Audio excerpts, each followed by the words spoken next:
it's Andrea. Thank you so much for tuning in.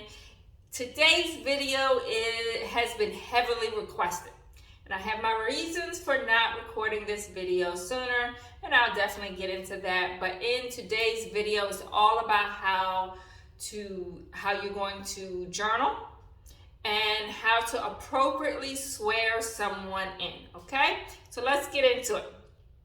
Now, for starters, I could have a really long video about journaling and swearing someone in, but who has time for that? So what I'm going to give you is surface level, maybe a little bit beneath the surface, and try to end it there and give you the most important information. And perhaps that other information will be another video. So I was hesitant in making this video because in the state of Maryland, we are allowed to use an electronic journal. So I have been using an electronic journal, but I did not want to come on the video and tell everyone to use an electronic journal because I know that there are a lot of states that do not allow it. And also I happen to know at least one company that does not like electronic journals. And if the company finds out you use that electronic journal, they will stop working with you. So since I've learned that piece right there, it's caused me to do a lot of research and figure out what kind of journal I need to use. And I have found what works for me. Okay, so let's start off. I show up to the home. I'm at the borrower's home. I'm asked to come in. We're doing pleasantries. Hi, how are you? Yada, yada, yada. As I'm getting to the table or wherever it is we're going to be working at, I'll tell them, before you get comfortable, can you give me 2 forms of ID? And if you've been doing this long enough, you know on the Patriot Act, the document that signing agents have to fill out, oftentimes they'll ask for 1 ID, but a lot of times they ask for 2 forms of ID. So that's the reason why I always ask for 2 forms of ID. And so when I was using the electronic journal, the Notary Act, that would allow me to scan the back of their driver's license. It would allow me to fill in the information as far as how many documents were going to be notarized, which specific documents were going to be notarized, and it also allowed the borrower to sign my phone stating that I put them under oath. However, I'm not talking about the Notary Act today because I am now making that transition over to my regular journal. So when I first started using the journal that I received, now I get my stamps from the American Association of Notaries. I really like their stamps. They seem to be really good quality, so that's what I've always gone to. And when I get my stamp, it comes with this little journal here. Now, before I was a signing agent, this was a great journal. I had no issues. So you put in the document, date, type of notarization, the name of the signer's name, their address, their type of identification, description of document. You could put in your fee and their thumbprint. So if you're only have 1 or 2 documents that need notarizations, this isn't bad. However, if you have a loan packet that has on average 13 to 17 notarizations, this is a pain because the signers have to sign 17 times or 13 times or how many ever notarizations there are, the signers have to sign. So the first few that I had as a loan signing agent, I was still using this, and this was not efficient at all. It took up a lot of time. It was just too much of a pain. So after research, after listening to a lot of notaries, I have since turned over and I'm using the Integrity Notary Journal. And I really like it. There are some things I don't care for, like I wish it had a hard cover. Therefore, when I put it in my notary bag, it doesn't mess up or anything like that. But there are way more pros than there are cons. So this is what I am using. So what this journal allows you to do. One of the other things that, just pause for a moment. One of the other things that I did like about this journal is you're supposed to use it in consecutive order. So for example, if I had 3 of these lines filled in with Jane Smith, the next signers would see Jane Smith information. And I always felt like that was a no-no. Like I'm giving out personal information. So I would try to cover it up in some makeshift little fashion or whatever. And I think they have like folders that allow for you to be able to cover it up, but it just was not efficient for me. So what I love about this Integrity Journal, and pause right there. I don't want anyone to say that I'm getting paid by the Integrity Journal. Because I am not. This is my own personal opinion. I have not even really told anyone aside from I think one person that I was going to do this video. So I just want to make sure that everyone understands I am not being paid. This is just my own personal review. All right. So with this Integrity Journal, this is the cover. However, the inside goes this way. And you end up filling out this entire part here about the documents, about your borrowers, about your signers rather, and all their information. So for example, let's see, you're gonna do the date and time, you're gonna do the signer's name, are they acting as a signer or are they acting as a witness? You're gonna do the identity verify, so you're saying how you identified their identity, and then you can put in their driver's license information. Their willingness and competence. Did you notice that they expressed willingness? They were mentally alert and indicated understanding. And then what format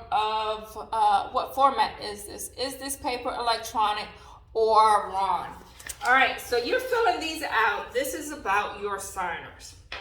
This here is simply asking you what it was. So it lists off a lot of documents that we all are familiar with or will be familiar with, because a lot of these documents are in our loan package. So for example, it lists off the deed of trust, the correction agreement, the borrower's affidavit. Like it lists off a lot of different documents that require notarizations. It asks if this is an acknowledgement or a jurat. And then it asks for you to circle how many signers are there. So I can easily go through this and just check off what I notarized that easily. And then there are additional spaces over here where if you find that document is not listed over here, you can add more documents. As you keep going to the second part, this allows you to add notes. So for example, if the let's say the borrowers were, or rather the signer had vision problems, that's something you want to make note in there. Or the signer had an expired ID, so you use the credible witness. Something along those lines. It gives you plenty of space to write notes.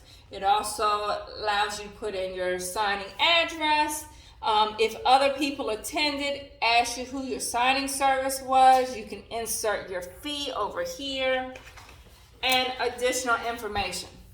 And I love this because this is going to save me a lot of time opposed to using this one that requires me to put in 13 different times the borrower's address, the borrower's phone number, their driver's license, yada, yada, yada. Now I need the signers to sign 13 times. So yeah, this was not working for me at all, but this is definitely going to be handy. And even though I was using an electronic journal, I feel like this is even going to be faster than the electronic journal. So this is what I plan to be using from here on out. The other thing that I want to go over with you is exactly what I say when I swear them in. So like I said, I asked for the IDs. I put it in my phone, which now my Integrity Journal. And then once I'm done with that information, I'll say word for word several documents in this packet that require you to take an oath. For example, the deed of trust.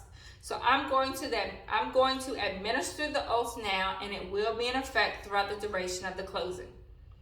That's how I preface it, so they know that they are about to be held under oath. And I say just that. There are some notaries that every time they get to a document that needs to be notarized, they redo the oath. I'm not one of those notaries. That takes a lot of time. So I let them know that from here on out, you're held under oath. Okay? It's going to be it will be in place throughout the duration of the closing. And when I first started this, I had a script for this portion. I didn't really have a script for anything else, but for this portion, I had a script and I read it every single time. I didn't care that I was reading this document in front of people. That didn't bother me. And then sure enough, after about 10 times, I knew exactly what to say. I had remembered this script. Okay? So if you're new, I don't want you to be nervous if you have to read from a script, because it's a lot in this first little portion. And so they're looking at you like, oh, I see why you need to read from a script, because it's a lot. But keep in mind, you create your own script. You don't have to say what I said. So, like I said, I'll say there are several different documents in here that require you to take an oath. For example, the deed of trust. So I'm going to administer the oath now, and it will be in effect throughout the duration of the closing. Are you signing these documents willingly? Technically, that is considered an acknowledgement. And like I said, that will be another video. But the willingness is an acknowledgement. And you wait for them to say, yes, I do, whichever. And then you say, do you solemnly affirm under penalties of perjury and upon personal knowledge that the information in these documents are accurate to the best of your knowledge? And you wait for them to say, I do, or yes. Now keep in mind, that other one, do you solemnly affirm, yada, yada, that is considered a jurat. For all jurats, you have to swear them in or give them, or in other words, give them the oath. And the acknowledgement is their willingness. So like I said, some of this will definitely be in another video, but that's what I say. That's exactly what I say. And you really need to figure out if your state has specific wording that is required. My state doesn't really have that, but that's what I was told to say by the person who taught me to be a notary. And the interesting thing is, one day I had a closing at someone's home, and I swore him in, and he started laughing. And I said, what's funny? And he said, oh, you just said the exact same thing that I say. I work for the government and I have to do this sort of stuff. He didn't tell me exactly what he does, but he said that he has to swear people in, and I said the exact same thing that he says. So I was like, okay, I must be doing something right. So that's the wording I said. When I received this integrity journal, I was very impressed that on page 7, it talks about a jurat. It talks about loan document packaging and testimonies and credible witness, and it gives you somewhat of a script to say. Now, it's not exactly what I say, but if your state allows this, why not print in your information, turn to page 7, and read your script right from this paper? So I was really, really impressed with that. It also gives you other information about oaths and affirmations, and just how to be proactive, how to do this correctly. So that's exactly what I say. And when I start this process, it only takes me 30 seconds, so to speak. Yeah, it's fairly quick. And then you get them to sign. And on this, they're signing here, and they're only signing that one time. When I was using Notary Act, they only signed the one time. When I use this, they sign 13, 14, 15 times. So, yeah, this definitely is a thing of the past. But it works if you only have a few documents you're notarizing. But yes, that's exactly what I say. I make it really easy. Like I said, when I first started, I write from my script. And after 10 to 15 closings, I probably say it in my sleep. Like I now know exactly what to say without thinking about it at all. So hopefully this video helped. Hopefully it's not way too confusing. Hopefully it's not way too confusing, because this literally takes me almost no time. Like for example, if I start from the beginning to end, what do I say? I'm saying there are several documents in here that require you to take an oath, for example, the deed of trust. So I'm going to administer the oath now, and it will be in effect throughout the duration of the closing. Are you signing these documents willingly? Do you solemnly affirm under penalties of perjury upon personal knowledge that the information in these documents are accurate to the best of your knowledge? Can I get you to sign my journal? That's it. And it sounds like a lot, but it really, really isn't. Just create your script, read from it, and make sure you have a journal. Make sure you have a journal, however your state requires, so that you're covered by all means. All right, so if you have any questions, I'm sorry if I confused you with this video, but if you have any questions, give me a call. Email me. Yes, please email me. I really do appreciate it. And like I said, I have other videos coming up about acknowledgments and jurats and how to tell the difference. But thanks for tuning in. I really, really do appreciate it. Bye.